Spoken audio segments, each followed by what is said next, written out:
are what you love, not what loves you. Perception is reality. Perspective shapes the world around you. I'm JJ Weinberg, and this is my perspective. All right, okay, let's get it out of the way. I am an artist. I am an activist. I am an alchemist. And I am none of these things. I'm JJ Weinberg. This is my perspective. December 20th, 2025. I want to start, like I always do, by thanking the underwriters for this program. Voga, Barnes, and Denny. You guys are the best. Thank you for making this perspective possible. Also got to thank everybody here at WVLP, my co-creators here on the station for all the stuff they're doing. We're going to be trying to figure out ways in 2026 that we can really overlap our perspectives and amplify what each of us are doing. Had a good conversation with Daniel here. He's got a great program on WVLP. Saturdays at noon, that's how you find me here on WVLP. If you're tuning in on the radio, if you're abroad, if you're not in the Valparaiso area, you can go to WVLP.org and listen Saturdays at noon Central Time. And if you don't catch that, guess what? Perspective was a podcast that I started in 2020. And I continually upload the audio from these radio shows to my YouTube playlist. You can find that at jjweinberg.com/perspective. Also, you can look at my work there. You can buy some of my work there. If you're looking for a Christmas present, actually, I am an artist and I have a lot of prints and I have some originals left. But December 20th, you're running out of time. So if you're local and you want to meet me up somewhere, let me know. I might have some ways to help you get that perfect Christmas present.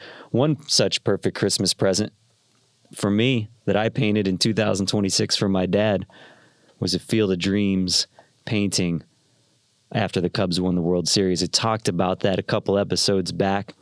I'll reference things here from time to time that we've already talked about, probably, especially stuff that is adjacent just before this episode. But just thinking about Christmas, thinking about that moment, thinking about that decision of forgiveness.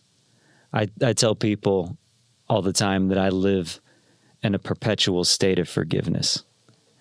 And I mean that for not just people in my life, but for myself. Again, we're an accumulation of the stories that we tell ourselves, and we have to have some grace with ourselves. There's actually a quick aside. This isn't in the plan for the show notes for today, but that's kind of how I do. If you don't know by now, I'll go on tangents. But the idea of this golden rule, right? Love your neighbor as you love yourself. And the golden rule is, it's a curious thing, right? Because I think most people, they hear that and they think that means, oh, I have to be super nice and I have to love my neighbor. I have to be so nice to my neighbor. I have to love my neighbor as I love myself. Right. Really? I mean, how many people listening actually love themselves that way?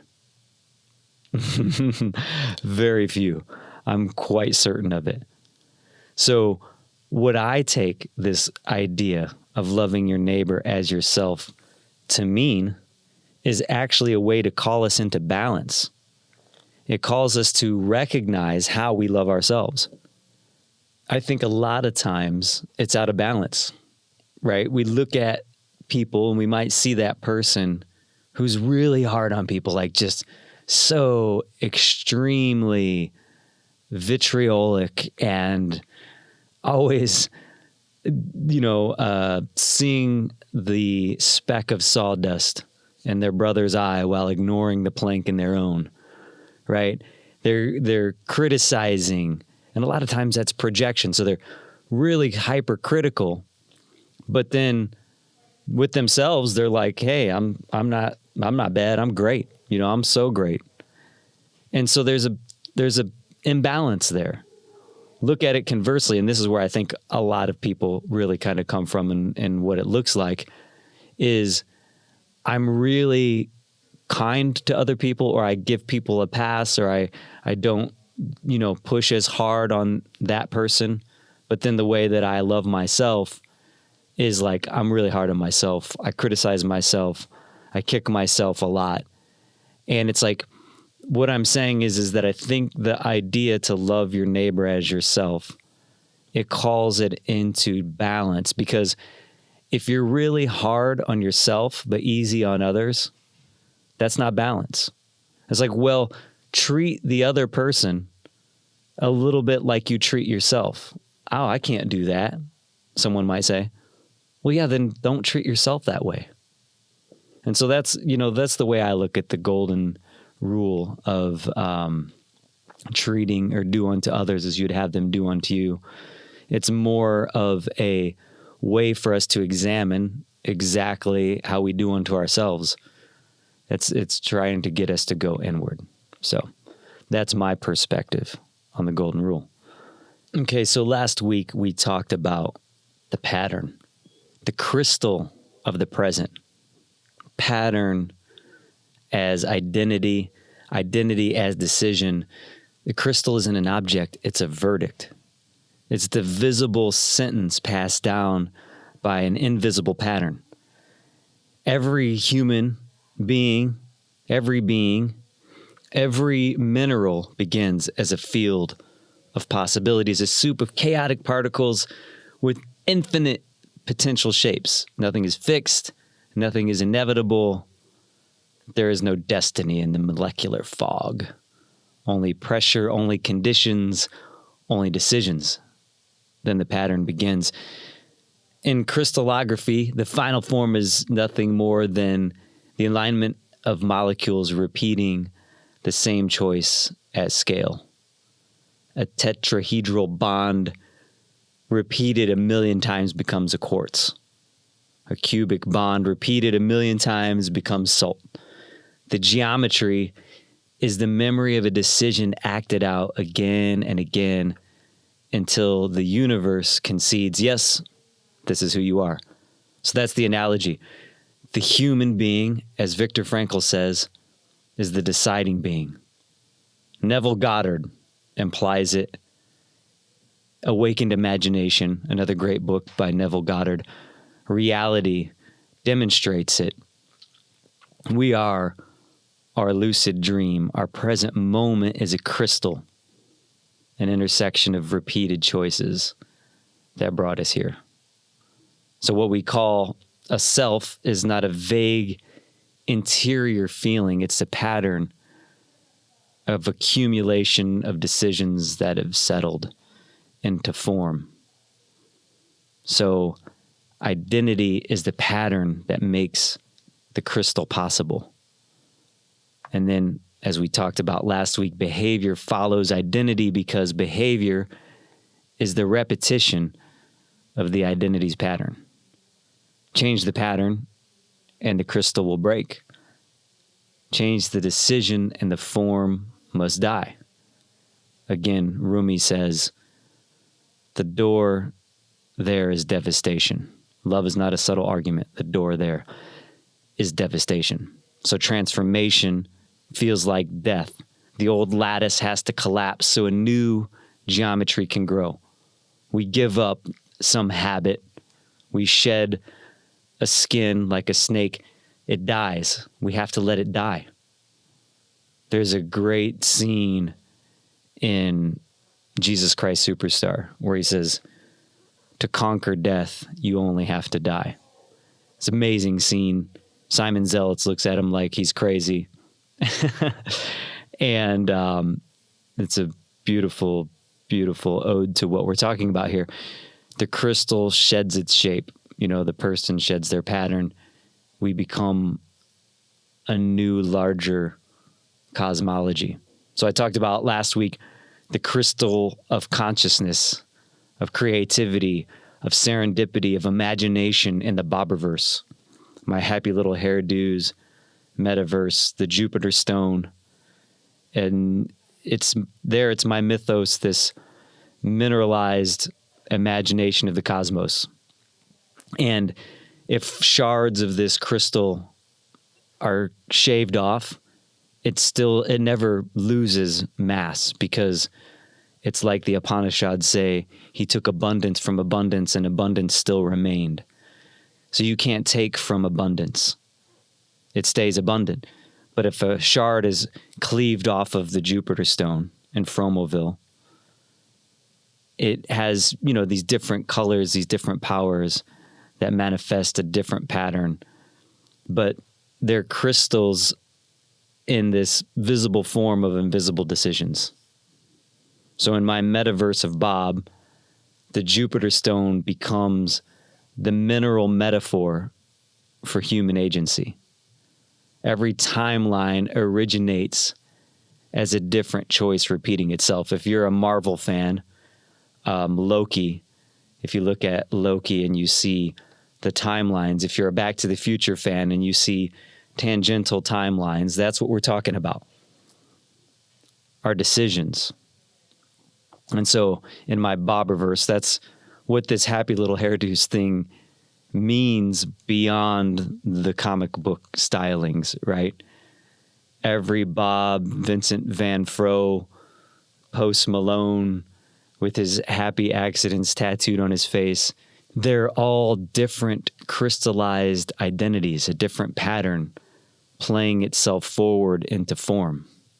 So I have over 10,000 Bobs in this art vision that I have, right? 10,000 unique Bobs. It's not a collection. It's like a crystallography table of the human condition. The whole project has been about showing people that choosing identity is choosing the pattern that becomes the crystal that they live inside.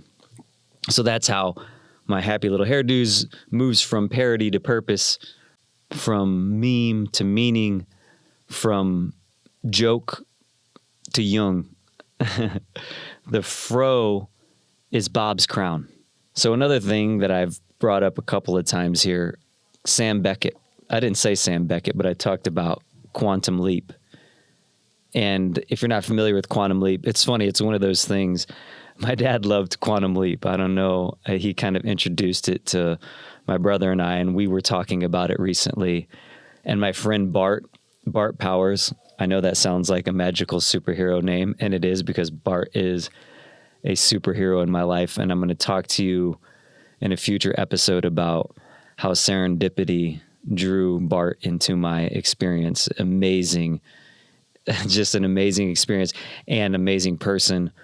And he's an artist and he's a visionary, and I love Bart. So Bart, if you're hearing this right now, just know how grateful I am for you in my life. But it was funny because the other day, the reason why Bart came to mind is he said something about quantum leap to me, but I don't think he wasn't saying it in the sense of the show. He was saying, I'm going to be making a quantum leap.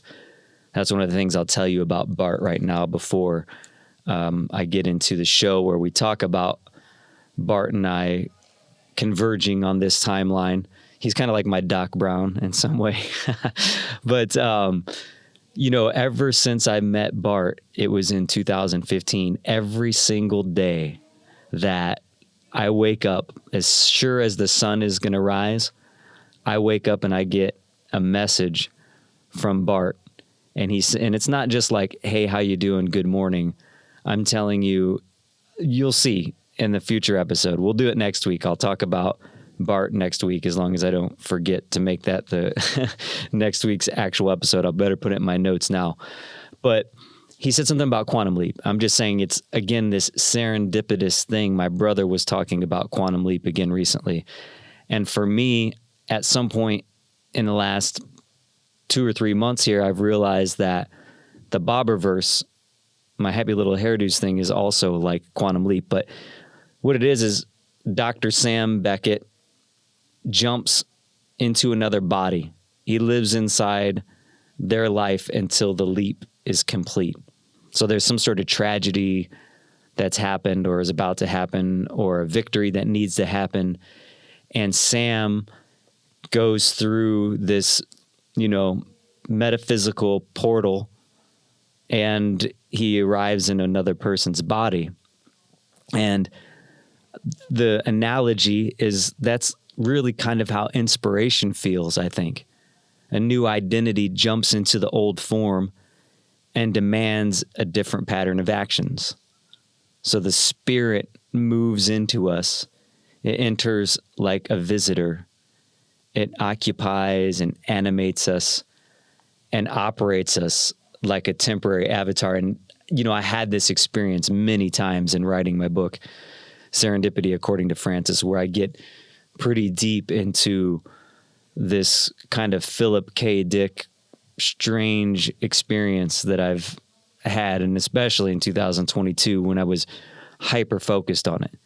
And that's a lot of what we're talking about here. Like Viktor Frankl, for instance, we go back to him a lot in Man's Search for Meaning. In Auschwitz, his focus wasn't the fact that he was surrounded by this hatred and this violence. His focus was on his book. His focus was on that future, right? And so his focus was on that quantum identity. I can imagine Sam Beckett jumping into Viktor Frankl's body, and it hits him like a muse. It kind of makes me think of being John Malkovich and, this access point to identity. And there's this show, Herman's Head, too. I don't know why it's coming to mind right now, but if you know Herman's Head, there's got to be something to this as well.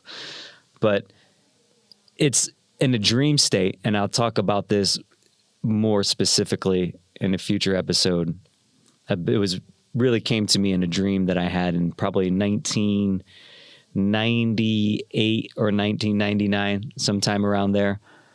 But the realization was that in a dream, every figure that you encounter is you, right? It appears as though you're running into Mickey Mouse or Adolf Hitler, but they're actually you. They have no agency outside of your conscious and your subconscious. It's all, they're fragments of your imagination. And I look at life a lot like that. A lot of times we see people as an enemy, but it's like I'm really seeing my perception of who that person is. Sometimes you see a person as someone you love, and then it's really a perception of who you are. It's funny because I brought up being John Malkovich just a second ago, and it was probably to get me closer to Adaptation, which is another film by Charlie Kaufman. And I'm pretty sure he did Being John Malkovich. I hope I'm not messing that up. But these really strange, obscure movies that kind of unsettle you because there's something familiar but so strange. And so it's like you're watching a dream, and it's this really odd thing. But in Adaptation, Nicolas Cage plays his own twin brother. So he plays two roles. And there's this scene where he's talking about this girl that he loved. And he's telling his brother. And his brother says, so I'm kind of paraphrasing here, but his brother basically looks at him. He's like, she always used to make fun of you. Like, she didn't like you. Like, what are you what are you thinking? What are you talking about? And then he looks back at him and he says, I know that how she I know what she felt like. I know what she was doing. But then he says, but you are what you love, not what loves you. That's what I decided a long time ago. And I was like, wow. I even used that quote. I sampled it and put it in one of my hip hop songs at the time, probably close to after I watched that film. And that's it, so we're meeting versions of ourselves. And now it reminds me of this other story from a couple weeks back that I didn't get to tell about Mr. Hatch. I can't believe that I forgot this story last week.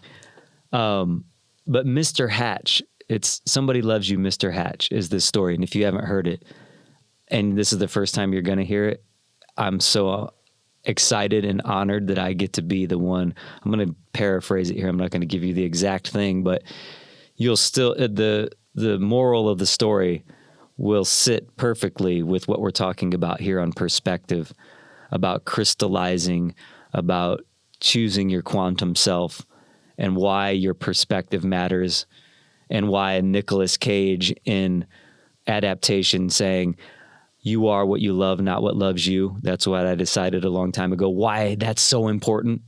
Why when I was going into the American Academy of Art, which I told my mom when I was 10 years old, I'm going to the American Academy of Art in Chicago, right?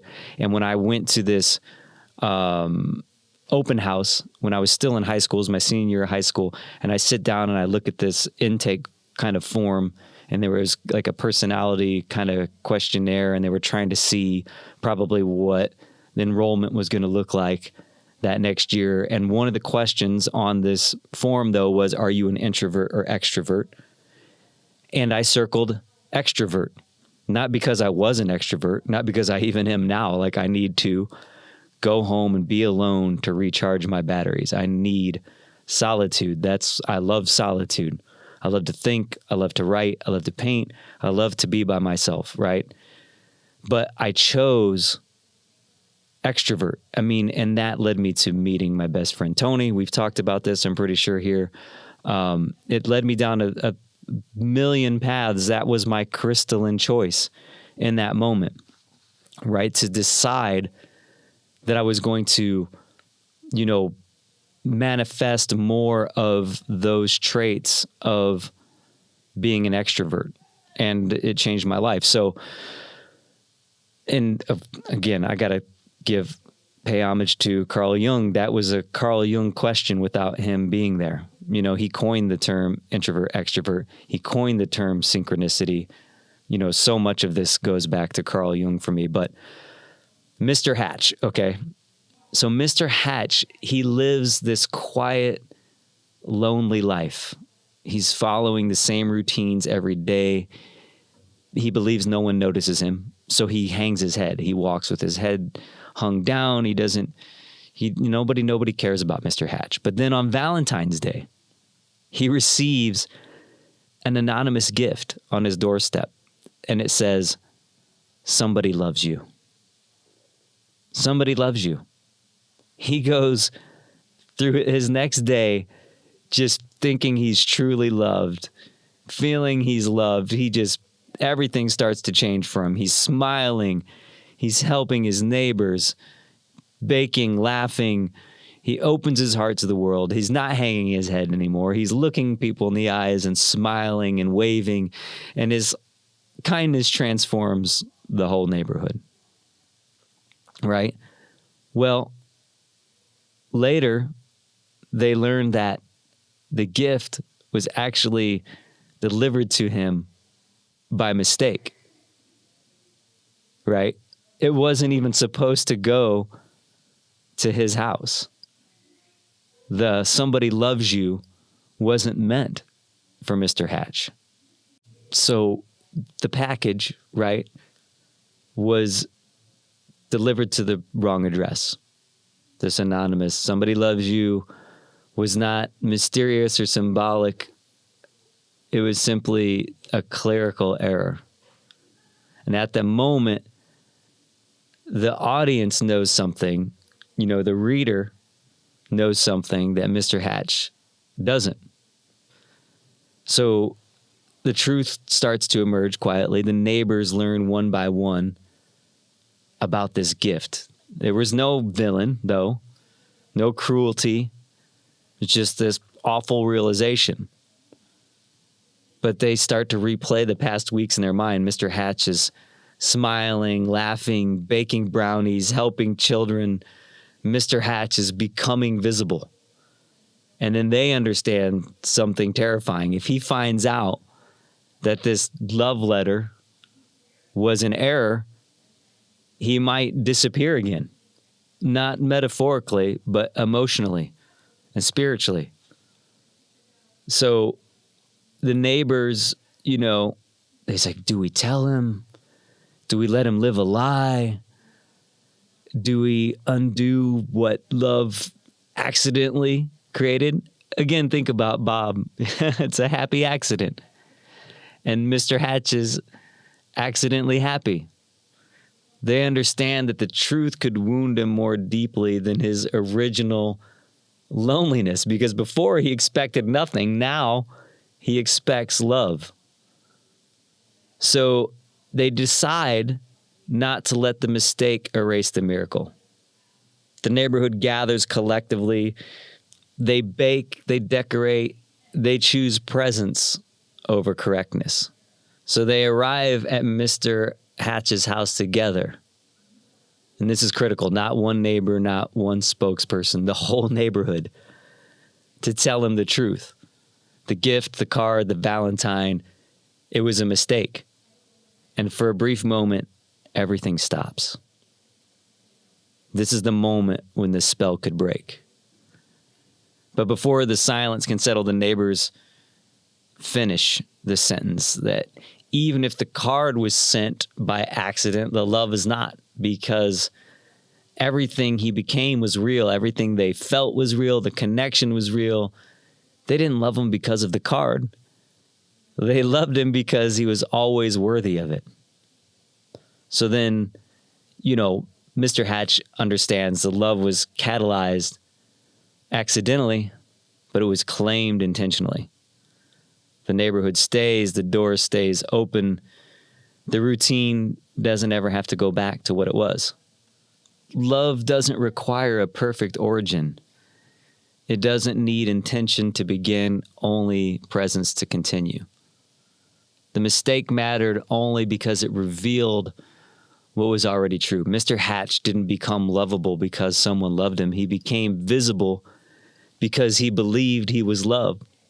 And once seen, he could not be unseen. And that's the reality of choosing. You are what you love, not what loves you. And so Mr. Hatch was materializing his invisibility. And then when he accidentally thought he was loved, he materialized his love. And so it was a happy accident. And, Bob's fro, I'm going to come back to these things. They might seem obscene, but to you, they might seem a little crazy, especially, Bob would always say, let's get crazy. But if you aren't following along the journey and you jump on at any point in time, you might need to go back to jjweinberg.com/perspective, listen to the past shows to kind of follow along on the journey here. But the reality is, Bob's fro was an accident. It was a happy accident. We wouldn't know Bob Ross. He wouldn't have collapsed into this timeline, his quantum version that is the king of memes, that is the patron saint of paint, if it weren't for his fro. And the reason behind him having that fro, if you're not aware, is because he was living that broke artist, starving artist cliche, and he was trying to save money on haircuts. So he started perming his hair because it lasted longer, and it cost less for him to do that over time. And so he started perming his hair. He gets this fro, and eventually it becomes his brand. It becomes a part of his identity. And as much as we love Bob for his gentleness, for his kindness to animals, for his reminding us about the artist at the bottom of each of us and his soft-spoken voice, it was his fro that really anchored the meme, the man that became the meme, into this experience, right? It's a symbol. You recognize it immediately. Just look at anyone shows up with blue denim and an afro, and you know that you're looking at a Bob Ross costume. And it doesn't take much.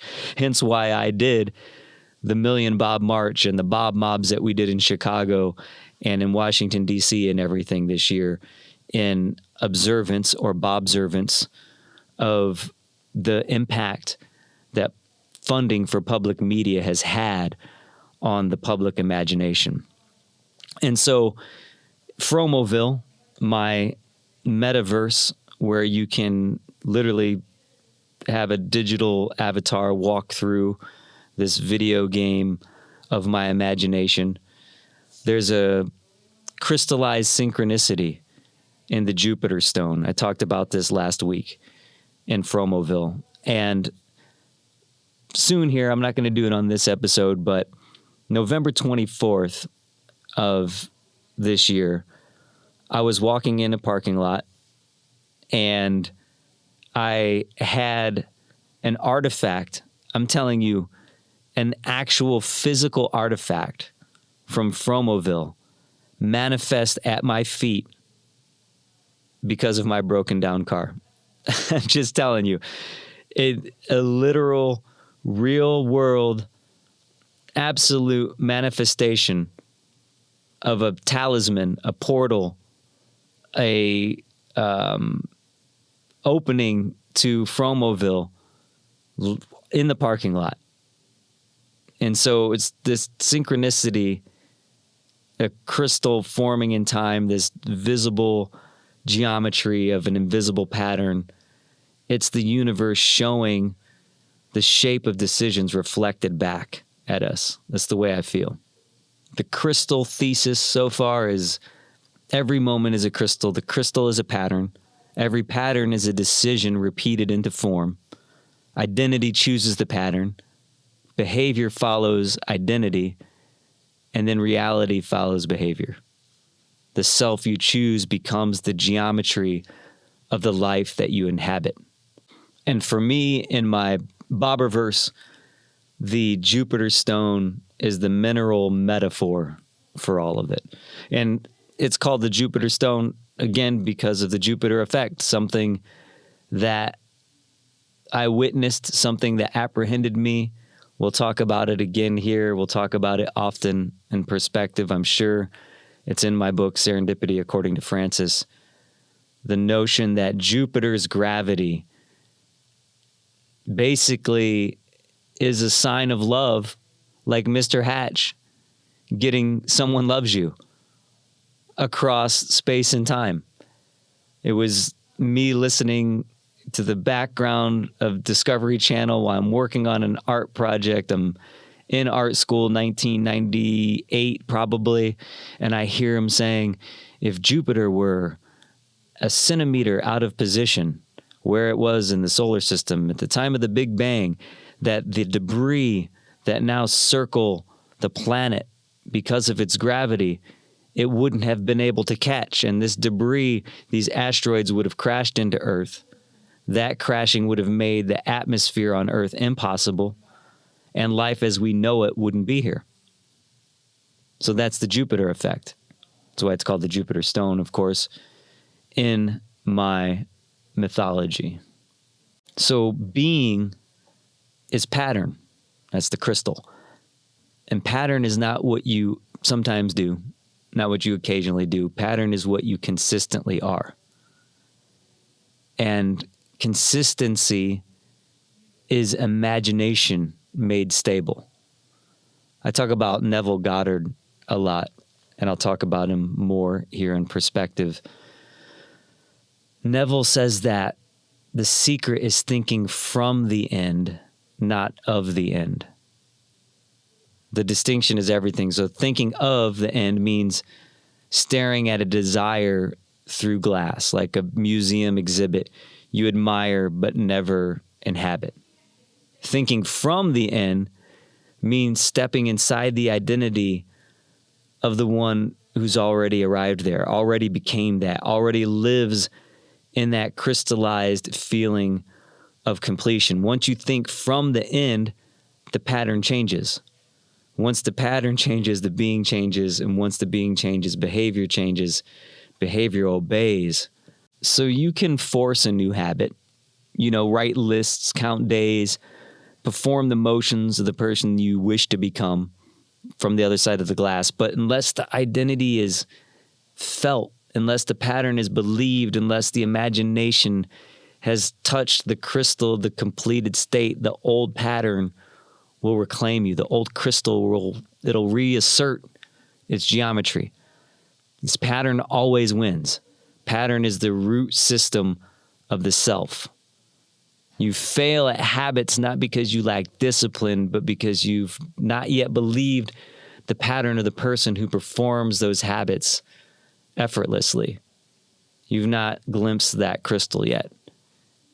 Frankl, human being, is a deciding being, but the decision isn't a single moment. The decision is the consistency that emerges when imagination is aligned with the identity. Neville calls it assumption. Frankl calls it choice. I call it the Jupiter stone and being a wizard of intentional serendipity. The pattern is the invisible lattice that you hold in imagination. The crystal is the visible form in the present moment.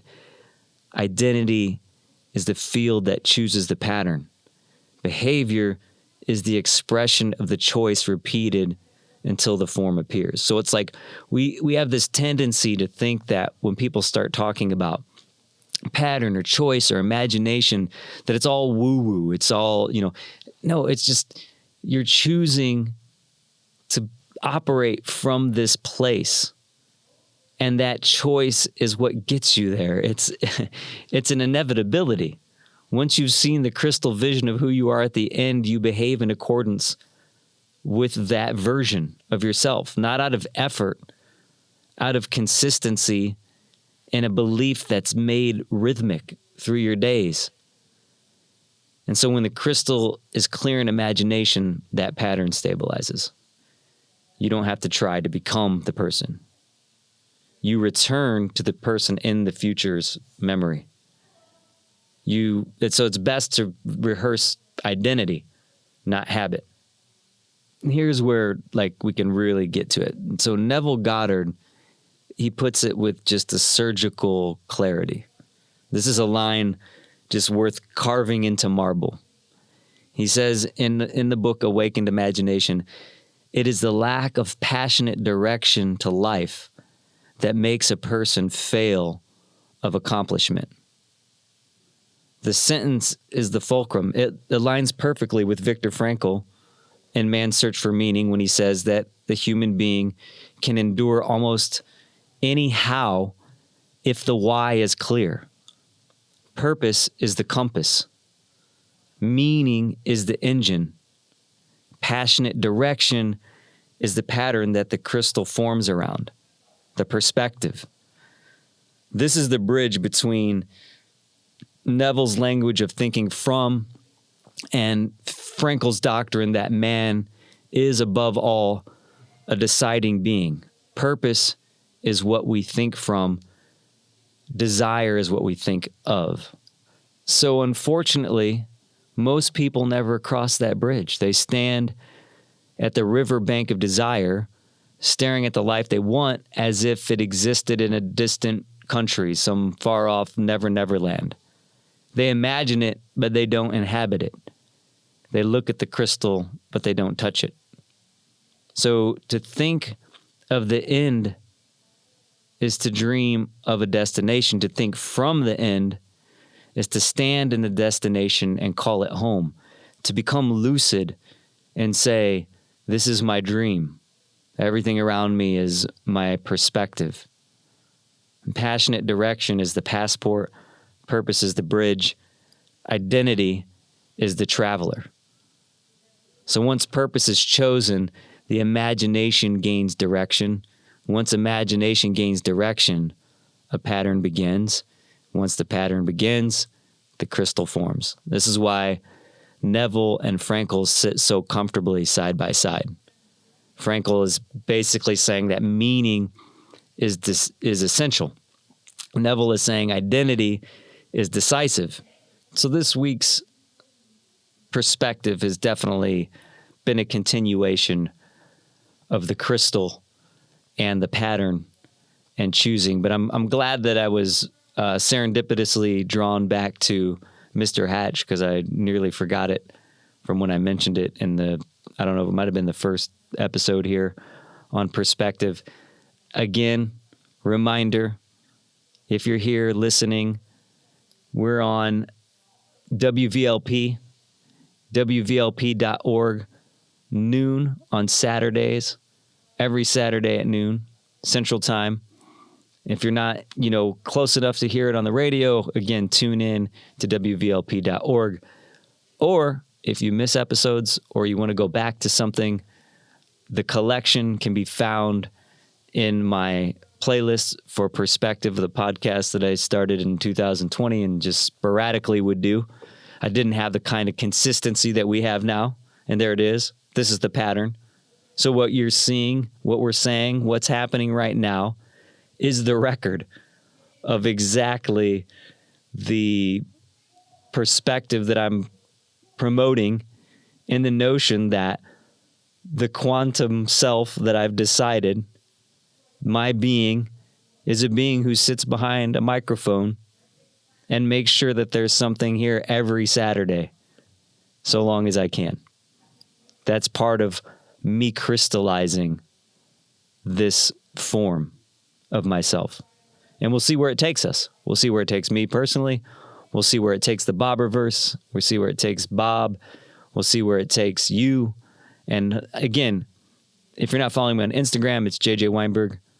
You can send me emails, me@jjweinberg.com. I look forward to hearing from you. I've already gotten some texts and some emails. And if I haven't referenced it yet on the show, just know that the things that I'm getting right now are actually going to be informing future shows, future ideas. I might shout you out specifically for things that you've introduced me to that I didn't know yet. I love that. And then at some point soon, we'll have also some guests.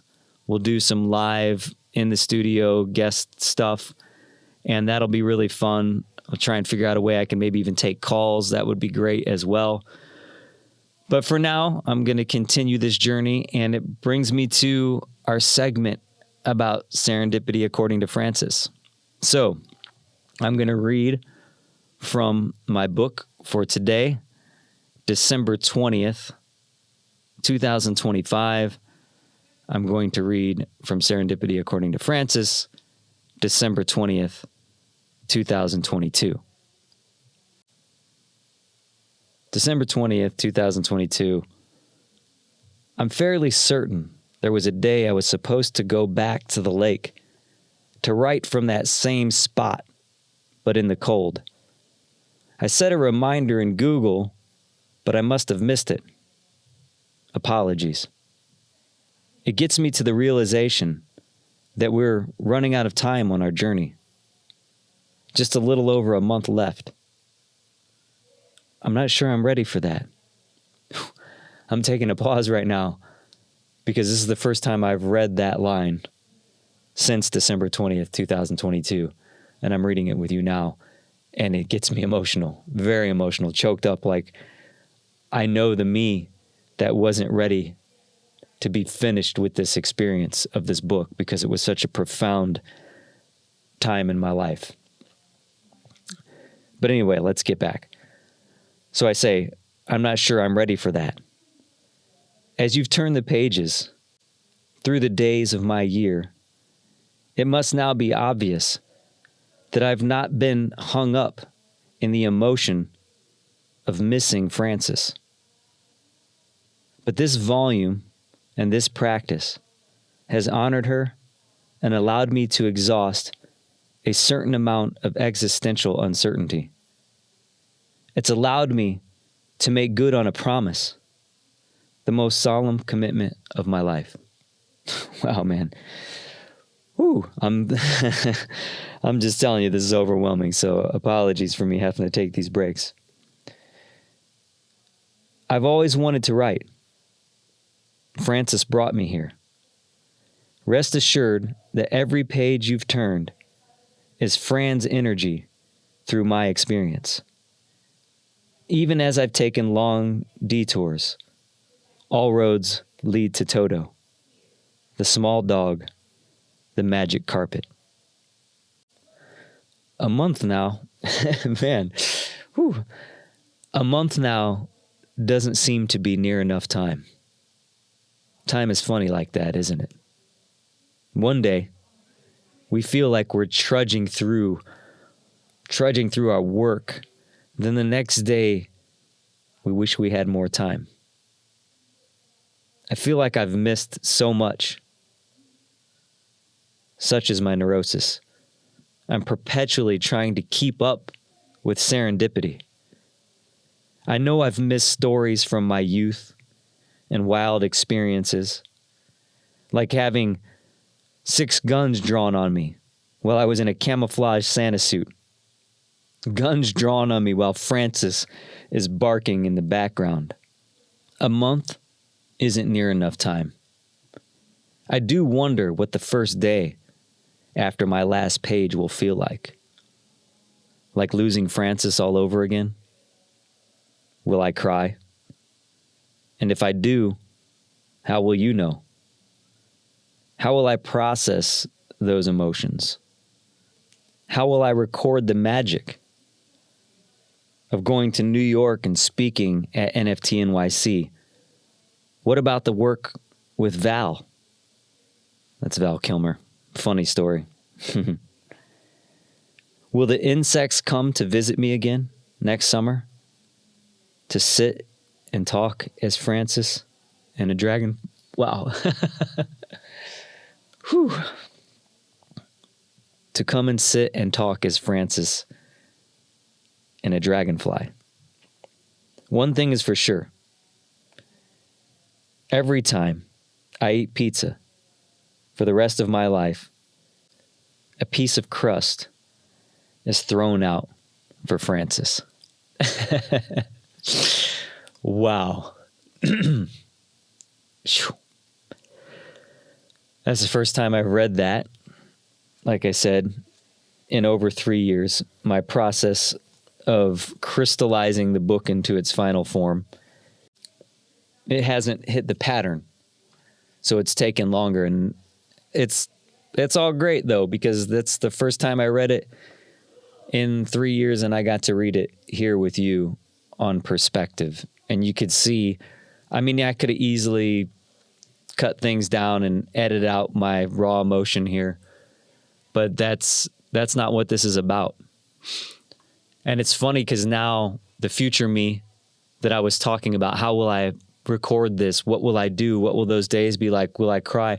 All of those things I know the answer to now. And I was pondering it, and I was imagining it. And the funny thing is, the book, it began as a writing every day in honor of Francis, in honor of Jupiter, in honor of serendipity, of love through the cosmos. And the funny thing about it is it's never stopped. So since that day that I finally made that decision, I've always written at least a little snippet, even if it's just a single sentence with the date. I moved away from my journals. It's in my Google Keep in my notes, so it's all digital. But every day I write a little note. I write a little note that says, something that happened from that day, even if it's just, today was a day that I worked at MBS Fitness. It's a gym that my uncle and I own in Knox, Indiana. And I'll always write something. And it's such a crystalline habit in me that I can't get away from it. It's so much of who I am. And it's so much of who that person, that me in the future needs for something. Volumes, books, this podcast, this radio show, whatever it might be, my art, it needs it. So I told you about November 24th, I had an experience. I said I was going to save it for another podcast or another radio show, but I've got time now. So let's get into it. Okay, November 24th of this year. I should go back in the book and see what happened on November 24th of 2022. That we will do next week. That's what we'll save for next week. We're going back to November 24th, 2022 in Serendipity, according to Francis. But this week, we're going to talk about this experience where the Jupiter stone literally materialized in my life. I am at the gym. My car is overheating. You've heard me talking about my situations with my car recently. So I just picked up the car from the mechanic. It's still overheating. I go to the gym on the way home because I got a baby at home anyway, limp at home. And I'm like, well, I got to let it cool off. But in the meantime, my brother-in-law tells me about this Blue Devil stuff. He's like, we should try this as a last resort. If you got a small leak in a head gasket, let's try this Blue Devil stuff. If it works, great. You know what I mean? All right, cool. So I'm going to go to the gym and let the car cool down just in case this is something I can put in after the engine cools. So I go to the gym, let it cool for an hour. Well, because I know that I'm going to go directly to the auto parts store after the car cools down, because again, serendipitously, the auto parts store is right in front of the gym that I go to.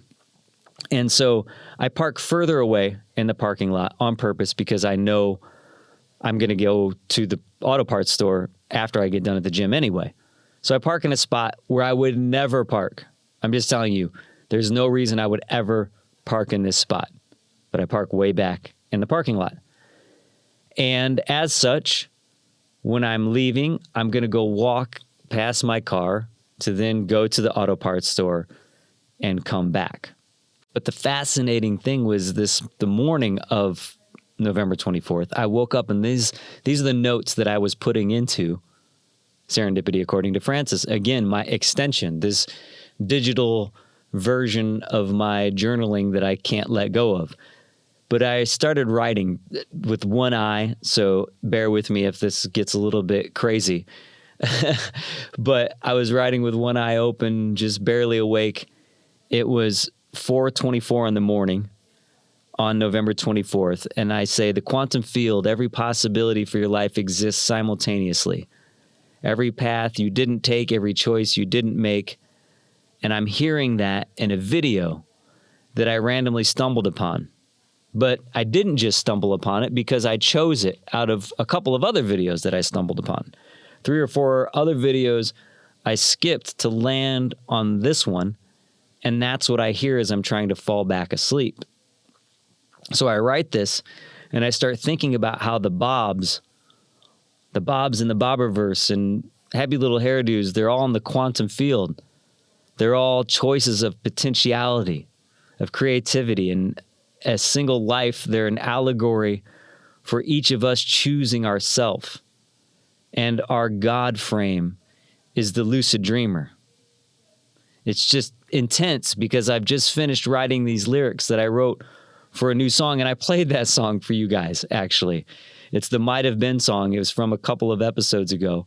If you go on the jjweinberg.com/perspective, you can find it on the YouTube playlist, and you can hear that song. It's from the November 29th episode. But this song, my timeline reconverging with a friend of mine, a very special person in my life, after 32 years, reconverging. And the only reason that we did is because I was at the gym and an old lady, an old grandmother, passed away while her granddaughter was trying to make a sale to me at the gym for a service that they provide. And while she's there, she gets a call that her grandmother passes away. And she says, I'm sorry, I have to go. My grandmother died. I don't know this girl, but her last name was from my friend from 32 years ago. I'm like, wait a second. What if this person is related? So I reach out to my friend. There was no connection as far as family goes. But there was a magical connection, a serendipitous connection, something that drew me back to talking to someone for 32 years that I hadn't spoken to, right? Because an elderly lady passed. That's magic and serendipity drawing together. And then because of that, we've been catching up and sharing all these different things. And that's what got me back into working on my music again, because just hearing all of these stories being shared, and a very particular song this might have been, came from realizing that there's just way too many overlaps in some of the creativity that my friend is telling me about. So I stumble on this video.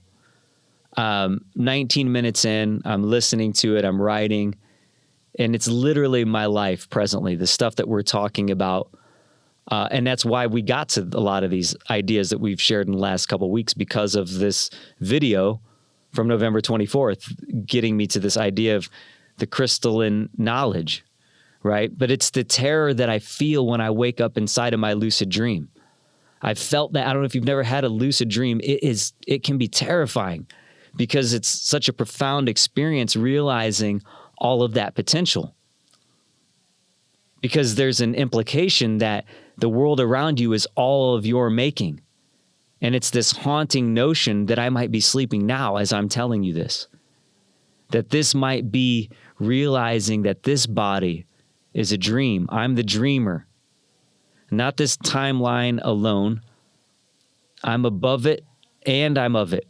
I'm in it and I'm the source. And you might hear that and reject it because you're confusing me with my ego. I'm talking about not me. I'm talking about I am. And I am is we are. You are the dreamer. This is your dream. And so this is all stuff that I'm writing here on November 24th. And just imagine that you're watching a film, and every version of yourself that you could have become, they're all this potential waiting for your conscience to collapse it into reality. And that's what my Bob project is. It's all of those potential timelines recognized.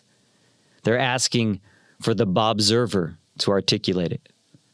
It's funny because with 10,000 Bobs in this collection, some of them are more common Bobs.